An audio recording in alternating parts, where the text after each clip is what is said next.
दोस्तों, हम सभी जानते हैं कि व्यक्ति का मन बहुत चंचल होता है। यही कारण है कि मन अशांत रहता है और कई तरह के सवालों का जन्म भी अशांत मन के कारण ही होता है। यदि आप जीवन में सुख शांति चाहते हैं तो इसके लिए जरूरी है मन को शांत करना। लेकिन मन को शांत कैसे किया जाए? महात्मा बुद्ध की एक छोटी सी कहानी से मैं आपको यह समझाने का प्रयास करूंगा कि हमारे मन को कैसे शांत किया जा सकता है। तो चलिए कहानी की शुरुआत करते हैं। एक बार एक लड़का गौतम बुद्ध के पास जाकर कहता है, मेरे जीवन में बहुत अशांति है, कृपा करके आप मेरा मार्गदर्शन कीजिए जिससे कि मैं इस अशांति से छुटकारा पा सकूं। गौतम बुद्ध लड़के से जीवन की अशांति का कारण पूछते हैं। लड़का उत्तर देता है, अत्यधिक सोचने के कारण मेरे भीतर बहुत सारे विचार आते हैं जिससे मेरा मन अशांत रहता है। बुद्ध मुस्कुराते हुए कहते हैं, ऊपर आकाश की ओर देखो और बताओ कि तुम्हें सूर्य दिख रहा है। लड़का ऊपर देखता है और कहता है, धूप दिख रही है। बुद्ध उससे पूछते हैं कि अगर तुम लगातार धूप में खड़े रहोगे तब क्या होगा? वह कहता है, मुझे अत्यधिक गर्मी लगेगी और शरीर में बेचैनी होगी। बुद्ध लड़के से कहते हैं कि अगर धूप में खड़े रहने से तुम्हें गर्मी लगती है तो इसमें दोष किसका है, सूर्य के ताप का या तुम्हारा? लड़का कुछ सोचने के बाद कहता है, इसका जवाब आप भी बताइए। बुद्ध कहते हैं, सूर्य का काम है ताप देना और ताप का काम है गर्मी लगना।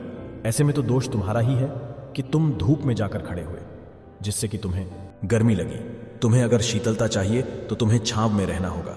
ठीक इसी तरह चंचल मन का भी स्वभाव होता है विचारों और भावनाओं को जागृत करना। विचार क्षण भर के लिए होते हैं, लेकिन विचार से पैदा हुई भावनाएं देर तक टिकी रहती हैं। लेकिन यह तुम्हें निर्णय लेना है कि तुम्हें विचार और भावनाओं के साथ चलना है या अलग दिशा बनानी है। बुद्ध कहते हैं, मन को शांत करने के लिए तन के आयाम पर काम करना सबसे आसान तरीका है। शरीर के स्तर पर हमारी कर्मेंद्रियां और ज्ञानेंद्रियां हैं। कर्मेंद्रियां कर्म और ज्ञानेंद्रियां ज्ञान से जुड़ी होती हैं। इससे हम अपनी संवेदनशीलता को बढ़ा सकते हैं, यानी हम जो भी काम करें उसे आनंद के साथ करें। मन के आयाम से हटकर तन के आयाम पर जाने से ही तुम्हारा चित्त शांत होगा।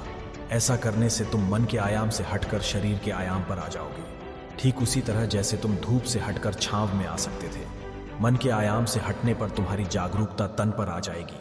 जब तुम तन के आयाम पर काम करोगे तब तुम्हारा चित्त शांत होगा। इसलिए हर काम को तन के आयाम पर करने से मन स्वयं ही शांत हो जाता है।